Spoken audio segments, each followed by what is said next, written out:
একজন কালো মানুষ দেখেছি আমি জীবনে, কালো মানুষ, চরমনায় বিশাব রহমতুল্লাহ আলাই। রং কালো ছিল না সাদা ছিল? লেকিন তার ইন্তেকালের পরে যখন তাকে চরমনায় লাইব্রেরিতে শোয়ানো ছিল, মনে হচ্ছিল একটা সূর্য শোয়ানো আছে।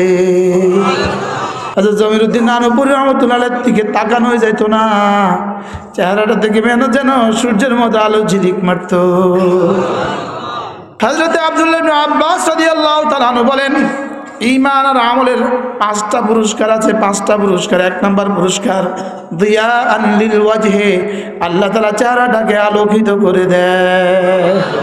হ্যাঁ, পৃথিবীর কোনো হিন্দু, পৃথিবীর কোনো বিধর্মী, 80 বছরের বিধর্মী চেহারা সুন্দর আপনি পাবেন না। লেকিন মুমিন আর মুসলমান, নামাজি আর রোজাদার, জিকির করনেওয়ালা যত বুড়ো হয় চেহারা তত সুন্দর হয়। শেখুল হাদিস জাকারিয়া রহমাতুল্লাহ লিখছেন, শুধু তার হাসরের ময়দানে চেহারা পূর্ণিমার চাঁদের মতো হবে না, এই মানুষটা যত বুড়ো হবে তার চেহারা তত সুন্দর হবে।